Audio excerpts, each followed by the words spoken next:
સ્વયં એ જીવની કાળજી લે છે. મામેકમ શરણમ બ્રજ, ભગવાનના પોતાના શબ્દો ભગવદ્ ગીતામાં, અહમ ત્વા સર્વ પાપેભ્યો મોક્ષિષ્યામિ મા શુચઃ. તું એકવાર મારા શરણે આવશે પછી હું તને વચન આપું છું અર્જુન. મહાપ્રભુ વલ્લભાચાર્યજીએ ભગવાનના શબ્દો, ગીતાના શબ્દો એમને એમ કોટ કર્યા. ભગવાન શું આજ્ઞા કરી રહ્યા છે?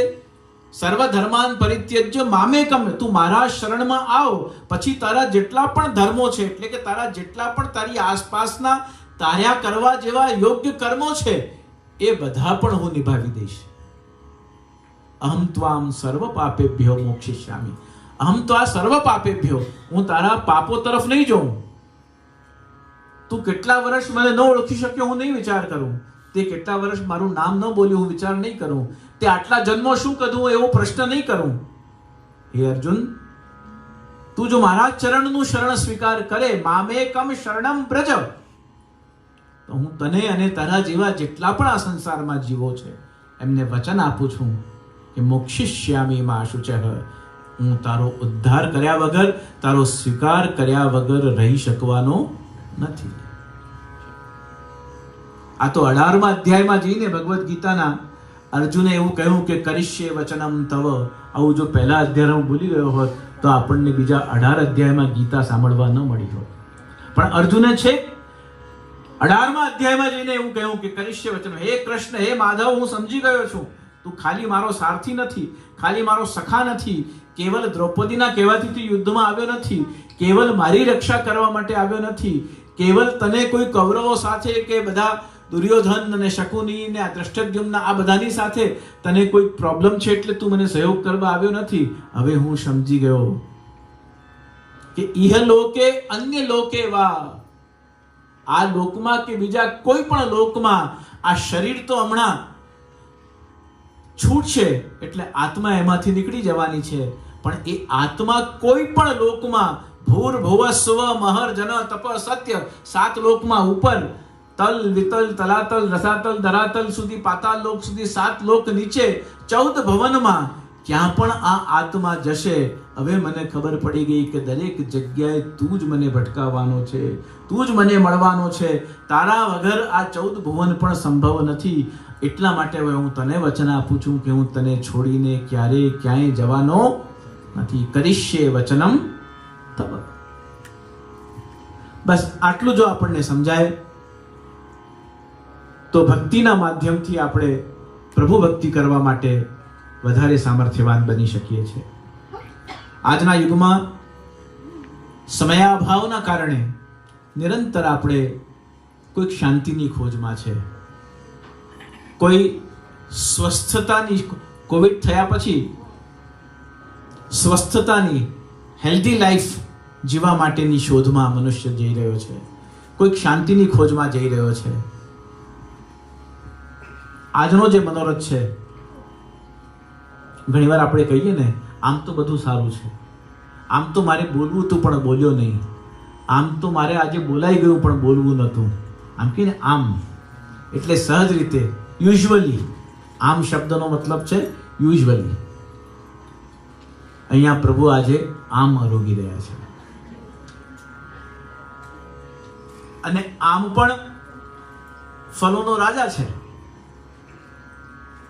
અને એની રસ નિષ્પત્તિ જે છે, આમમાંથી નીકળતો જે રસ છે એ પરમ માધુર્યમય માન્યો છે. એટલે કે બહુ જ ભાગ્ય એવું કોઈ હશે કે જેને કેરીનો રસ ન ભાવતો હોય, એવો કોઈ વિરલો કોઈ હશે. બાકી લગભગ ફલોનો રાજા હોવાની સાથે સાથે એનામાં રૂપ પણ છે, ગુણ પણ છે, સ્વાદ પણ છે અને સુગંધ પણ છે. બસ ભગવાન શ્રી કૃષ્ણનો જે ભક્ત હોય એમાં રૂપ પણ હોય, સ્વાદ પણ હોય, રંગ પણ હોય અને ગંધ પણ હોય. આ 4 વસ્તુ જેમાં હોય એ શ્રી કૃષ્ણ ભક્ત હોય. રંગ શેનો? ભક્તિનો એવો રંગ ચડ્યો હોય એના ઉપર કે એને પછી જીધર દેખો ઉધર ફિર તું હી તું હૈ. ભક્તિનો રંગ. કબીર એવું લખે છે કે સાહેબ જો તને રંગની ખબર લગી રે હોત કબીર એવું લખે છે કે સાહેબ જો તને રંગની ખબર લગી રે હોત, તુએ વણે છે વસ્ત્રને તુએ કબીર હોત. સાહેબ જો તને રંગની ખબર લગી રે હોત, કયા રંગની? આપણે બધા જ અલગ અલગ રંગના તાણાવાણા આખા જીવન વણીએ છીએ. બેચલર હતા ત્યારે સ્ટુડન્ટ્સ લાઈફનો એક અલગ રંગ હતો, સંબંધ નક્કી થયો અલગ રંગ હતો, વિવાહ થયા અલગ રંગ હતો, સંતાનો થયા એક અલગ રંગ છે, સંતાનોના પણ સંતાન થયા એક અલગ રંગ છે. કોઈનાથી બન્યું છે, કોઈનાથી આપણે વિખૂટા થયા છે, કોઈનાથી આજે પણ 40 વર્ષ 50 વર્ષ જૂના સંબંધ છે અને કોઈનાથી 2 દિવસ પહેલા સંબંધ થયેલા છે અને આજે તૂટી ગયા છે. સાહેબ જો તને રંગની ખબર લગી રહે હોત, થોડી પણ આ રંગની જે હલનચલન છે, આ રંગના જે ઉતાર ચઢાવ છે, ક્યારેક ઘેરો થાય છે, ક્યારેક હલકો થાય છે, ખબર લગી રહે હોત, એ કહે છે તું એ વણે છે વસ્ત્રને તું એ કબીર હોત. આ બધા ફેઝમાંથી જે શરીર ધારણ કરે છે એ દેહરોગથી, ભવરોગથી અને આત્મરોગથી પસાર થાય જ છે. કોઈને દેહનો રોગ નડે છે, કોઈને આત્મરોગ, પોતાના જ સ્વભાવ કોઈને નડે છે. માણસનો સ્વભાવ બહુ સરસ છે પણ ભાષા બહુ ખરાબ છે.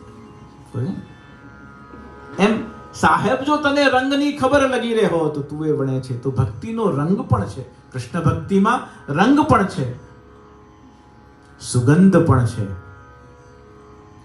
અહીંયા જેટલા પણ મનુષ્યની આત્માને આહ્લાદ આપી શકે, પરમ પ્રસન્નતા આપી શકે, પરમાનંદનો અનુભવ કરાવી શકે એવા 3 રસ, શૃંગાર રસ, કીર્તન રસ અને સામગ્રીનો રસ. 3 રસ એટલે કે વિવિધ પ્રકારની કેટલી બધી સામગ્રીઓ. આપણે ઘણીવાર તમે સાંભળ્યું હશે કે શ્રીનાથજીમાં 56 ભોગ છે. નાથદ્વારામાં દર્શન કરવા જઈએ તો ઘણીવાર આપણે સાંભળ્યું હશે કે શું આજે ત્યાં શું હતું તો કે ભાઈ શ્રીનાથજીમાં 56 ભોગ હતો. પણ 56 ભોગમાં શ્રીનાથજીને અર્પણ કરાતી જે સામગ્રીઓ છે એની તમે કોઈ દિવસ લિસ્ટ જુઓ તો તમને ખ્યાલ આવશે 180 જાતની તો શ્રીનાથજી કડી અરોગે છે.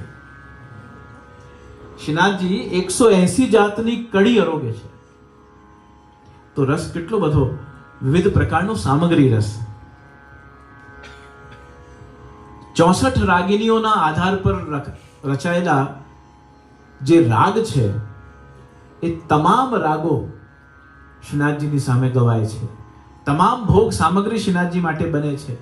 તમામ પ્રકારના રંગ, ઉષ્ણકાળના, શીતકાળના, શ્રાવણના, ફાગુનના અલગ અલગ રંગ, અલગ અલગ વસ્ત્રોના પ્રકાર અને અલગ અલગ તે પ્રકારના રત્નોની આભરણ, મોતીના આભરણ અને સુવર્ણના આભરણ, એમ 3ના અલગ અલગ કોમ્બિનેશનમાં વર્ષ દરમિયાન 3ના અલગ અલગ આભરણ ધારણ કરવામાં આવે તો પ્રકાર શૃંગારનો પણ એટલો જ રસમય છે.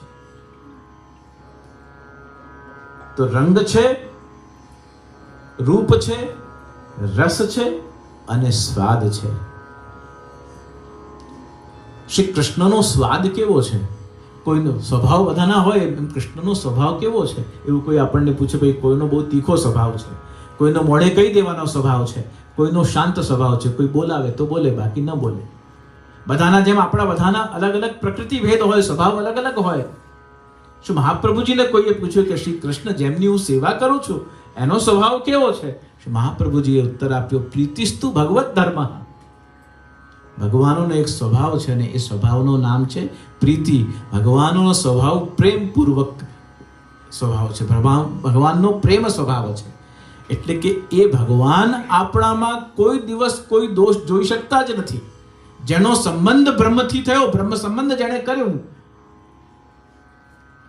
હવે સંબંધ એમનાથી થયો એટલે એક કોરા વસ્ત્રની સાથે એક ભીણું વસ્ત્ર એના ઉપર મૂકી દો. તમે એક નેપકિન હોય એ પલાળીને મૂકો અને બીજો નેપકિન કોરો એની ઉપર મૂકી દો. તમે ચાહો કે નહીં ચાહો, પેલો ભીણું નેપકિન ધીમે ધીમે ધીમે ધીમે ધીમે ધીમે કોરા નેપકિનને પોતાના જેવો કરી દેશે. બ્રહ્મથી સંબંધ, નીચે જે નેપકિન ભીણો છે ને એ રસરૂપ છે, પૂર્ણ રસથી ભરેલો છે અને આપણે બધા કોરા છીએ. મહાપ્રભુજીએ શું કર્યું? એ ભીણા નેપકિન ઉપર આપણા જેવા કોરા જીવોને ખાલી મૂકી દીધું, પછી એના જેવો બનાવવાનું કાર્ય પેલો કરે. એ રસરૂપ એના જેવો બનાવવાનું જે કાર્ય છે એ પછી ભગવાનની જેમ આપણને કોણ બનાવી શકે? ભગવાન થોડી બનવું છે આપણને, આપણે તો એના સેવક બનવું છે, દાસ બનવું છે. ભગવાન કહે છે તું એકવાર સંબંધ સ્થાપિત કર, પછી તો જેવો હું છું તેવો. કારણ કે ખાંડનો બહુ મોટો ઢગલો કરીએ આપણે, મિશ્રીનો બહુ મોટો પર્વત કરીએ, એને પછી આપણે ત્યાં મુહૂર્ત ન જોવું પડે કે સાઉથ વેસ્ટ બહુ લાભદાયી છે કે નોર્થ ઈસ્ટ બહુ લાભદાયી છે, east west north south, south East north waste. જે કોર્નર પર તમે જ્યાંથી એને ચારે બાજુથી, આ બાજુથી કે આ બાજુથી, ઈસ્ટથી કે નોર્થથી, સાઉથ વેસ્ટથી કે સાઉથ વેસ્ટથી, તમે જ્યાંથી પણ એક ચપટી ભરશો ને મોઢામાં મૂકશો, મધુરાધિપતે રખિલમ મધુરમય. એ પરમ માધુર્યમય છે.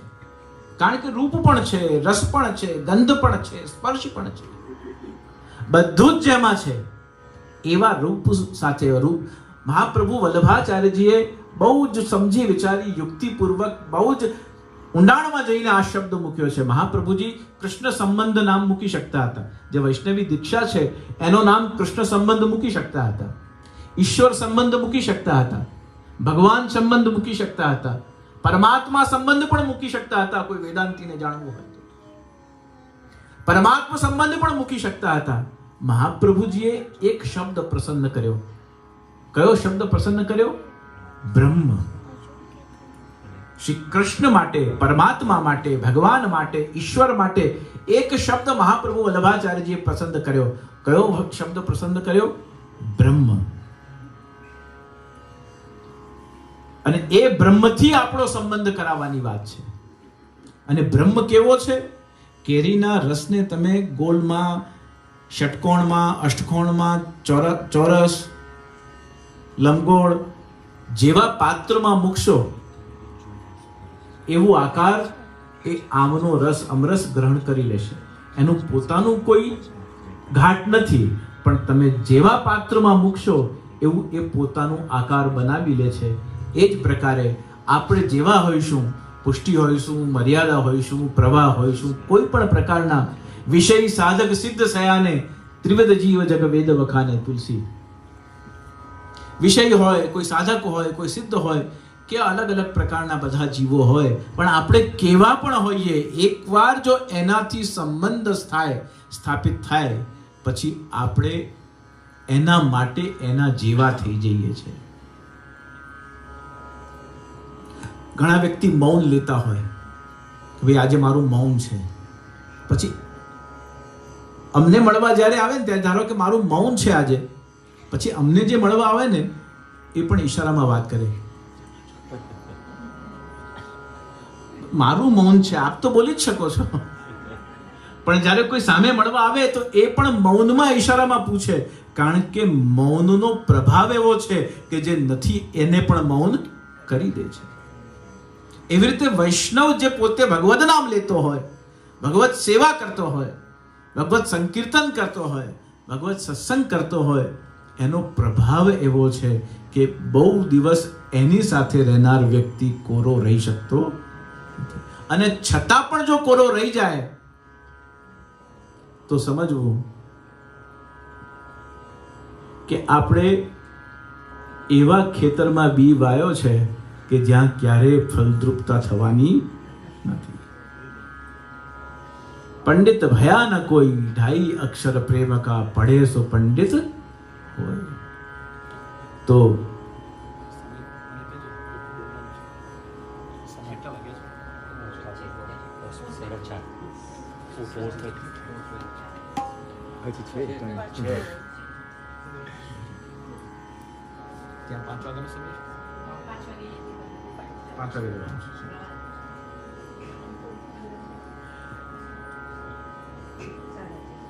તો જે કબીરની આપણે વાત કરી રહ્યા હતા,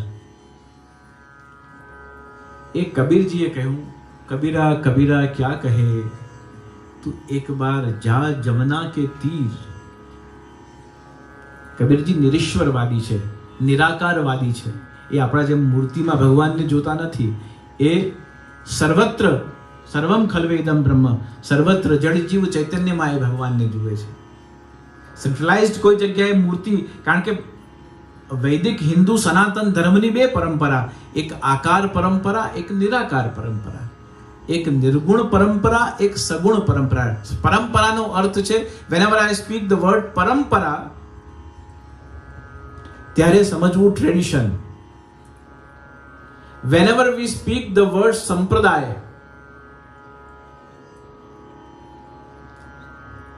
ત્યારે સંપ્રદાય જ્યારે જ્યારે શબ્દ વપરાય ત્યારે પણ સંપ્રદાયનો અર્થ પણ ટ્રેડિશન છે.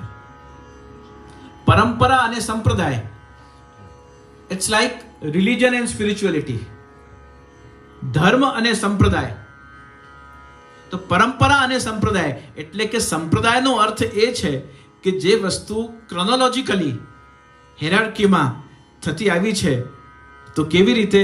તો ભાઈ ભગવાને પોતાની કથા લક્ષ્મીજીને સંભળાવી. ચરણ સેવા લક્ષ્મીજી કરી રહ્યા છે. શાંતાકારમ ભુજગશયનમ પદ્મનાભમ સુરેશમ લક્ષ્મીકાંતમ કમલનયનમ યોગીભીર ધ્યાનગમ વંદે વિષ્ણુમ ભવભય હરમ સર્વલોકૈક નાથમ. તો ભગવાને એક હાથ આમ ધારણ કરી લક્ષ્મીજીએ પૂછ્યું કે જગત વિશ્વોત્પત્ત્યાદિ હેતવ કિમિદમ, આ વિશ્વોત્ની, આ તમે વિશ્વની ઉત્પત્તિ કરી છે એનું શું કારણ છે? એમાં આપ શું કરવાના છો? ભગવાને પોતાની કથા લક્ષ્મીજીને કહી.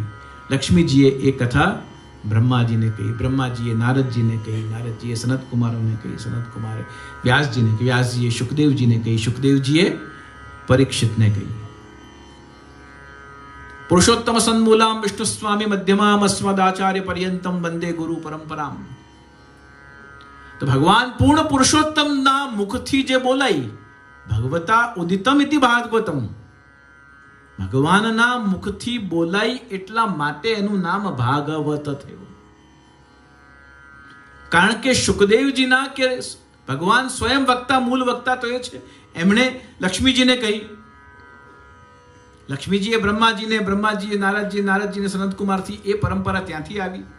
તો પરંપરા આવી એટલે ટ્રેડિશન કયું થયું? અને સંપ્રદાય શું છે? પરંપરા આ છે અને સંપ્રદાયનો મતલબ એ છે કે દરેકે પોતપોતાના હિસાબે જે એનું ઇન્ટરપ્રિટેશન કર્યું, મૂળ ગ્રંથનું, મૂળ વિચારનું ઇન્ટરપ્રિટેશન દરેક આચાર્યએ પોતપોતાના અનુભૂતિ પ્રમાણે કર્યું. એટલા માટે આ દ્વૈત, આ વિશિષ્ટાદ્વૈત, આ દ્વૈતાદ્વૈત, આ કેવલાદ્વૈત, આ શુદ્ધાદ્વૈત. શંકરાચાર્યજીનો સિદ્ધાંત કેવલાદ્વૈત. બ્રહ્મ સત્ય, જગત મિથ્યા. બ્રહ્મ તો સત્ય છે, ક્રિએટર ઇઝ ટ્રુ,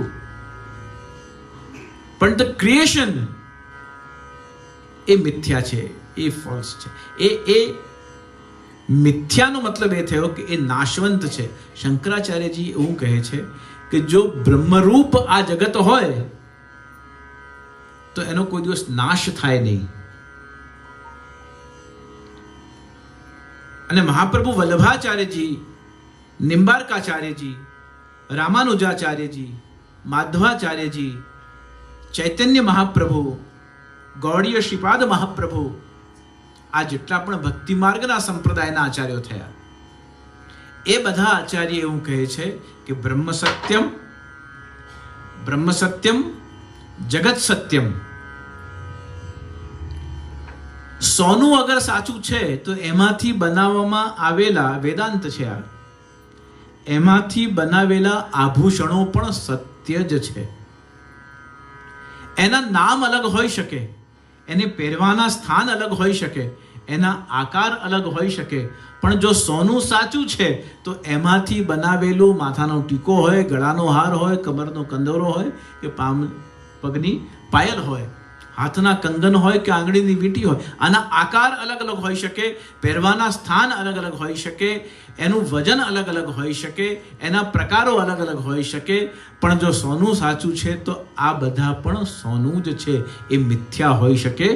બ્રહ્મ સત્યમ, જગત સત્યમ. જગતને એટલા માટે એ સત્ય માને છે કે નાશવંત તો જે કંઈક ઈશ્વર સિવાય આ સંસારમાં આપણને દેખાઈ રહ્યું છે એ બધું જ નાશવંત છે. શાશ્વત એક ખાલી પરબ્રહ્મ પરમાત્મા ભગવાન શ્રી હરિ છે. બાકી બધું જ નાશવંત છે. અને જેટલું પણ નાશવંત છે એની એક આયુષ્ય છે, એની એક અવધિ છે. એના પછી એ ધીમે ધીમે ધીમે ધીમે એ ક્ષીણ થાય છે. જે લીલા પાંદડાઓ ઝાડ પર દેખાય છે એ એમની પ્રથમ અવસ્થા છે. પછી એ પીળા થાય છે, કથ્થાઈ થાય છે અને ખરી પડે છે. જો પાંદડાની સાથે આ જે જીવનની પ્રક્રિયા ઘટિત થઈ રહી છે એ જ પ્રક્રિયા સંસારમાં આકાર લેતા, જન્મ લેતા, જીવંત રહેતા મૂવેબલ્સ, ઇમૂવેબલ્સ જેટલા પણ જડ જીવ ચૈતન્ય છે એ બધાના જીવનની આ જ સ્થિતિ છે કે જે જન્મ લે છે તે નાશ પામે છે.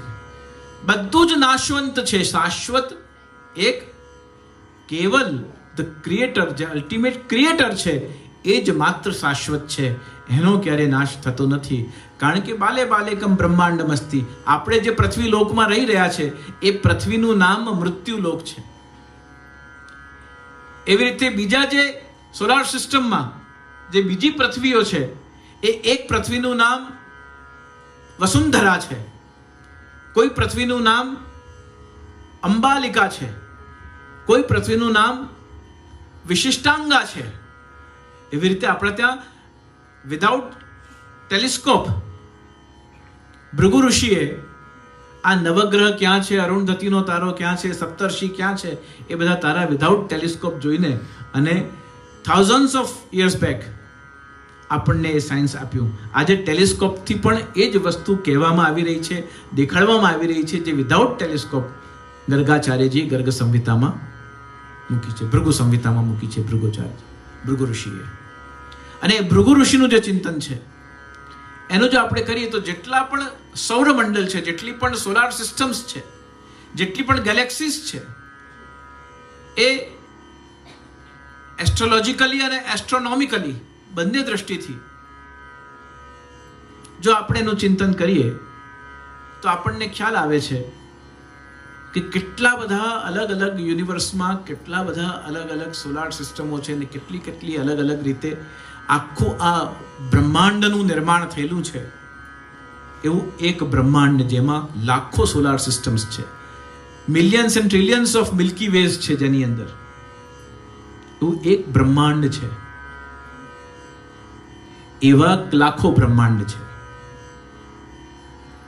અને જ્યારે વ્યાસજીએ ભગવાનનું દર્શન કર્યું ત્યારે બાલે બાલેકમ બ્રહ્માંડમ અસ્તિ. ભગવાન શ્રી કૃષ્ણના એક એક રોમમાં, એક એક બાલમાં એક એક બ્રહ્માંડના દર્શન થયા છે.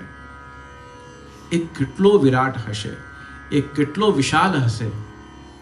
અને વિચાર કરો કે જે અખિલ બ્રહ્માંડમાં એક તું શ્રી હરિ આપણે ગાતા હોઈએ છીએ, એ અખિલ બ્રહ્માંડમાં એક શ્રી હરિ છે. એ સવારે જ્યારે આપણા ઘરે ઝાંપીજી ખુલે, જાગે, ત્યારે એ અખિલ બ્રહ્માંડનો નાયક આટલી નાની આકૃતિ લઈ આપણી હથેળીમાં આવીને બેસી જાય છે. આ પુષ્ટિ માર્ગની, કૃપા માર્ગની વિશેષતા નહીં તો શું છે?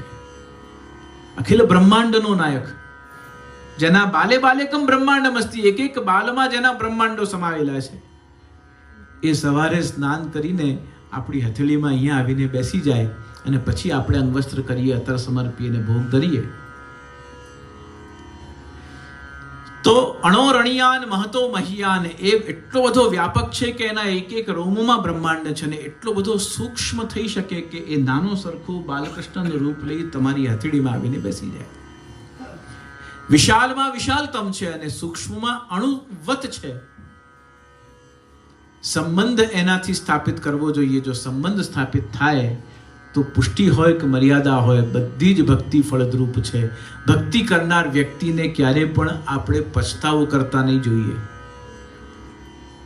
કે મેં આટલું કર્યું, મને શું મળે, હું તો આટલું બધું નામ લઉં, મારી સાથે જ આવું કેમ થાય, આટલી બધી સેવા કરી, મારી સાથે આમ કેમ થયું.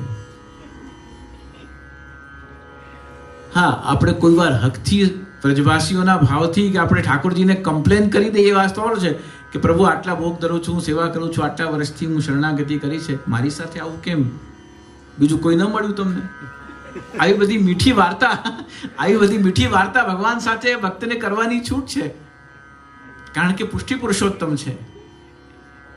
એ આપણા સિવાય બીજું કંઈ માંગવા માટે આપણી પાસે આવતો નથી.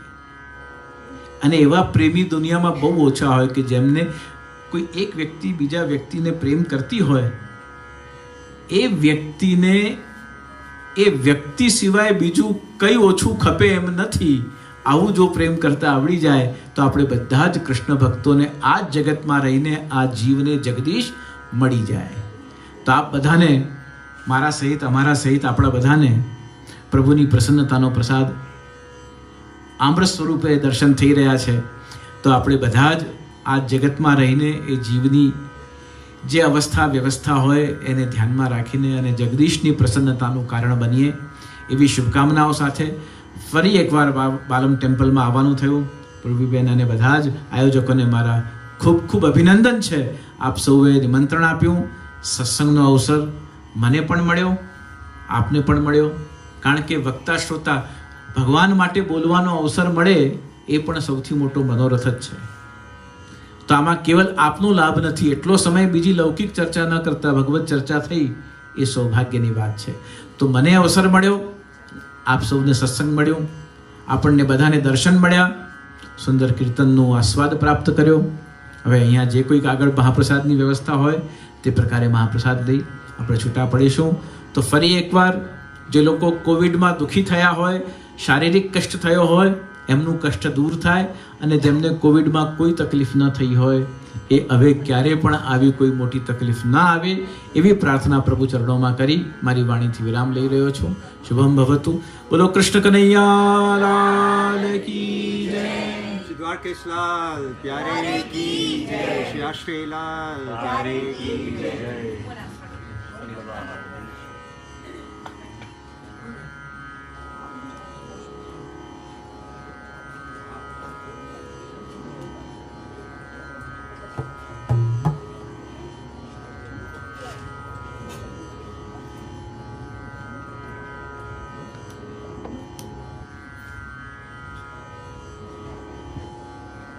श्री वल्लभाधीश की जय.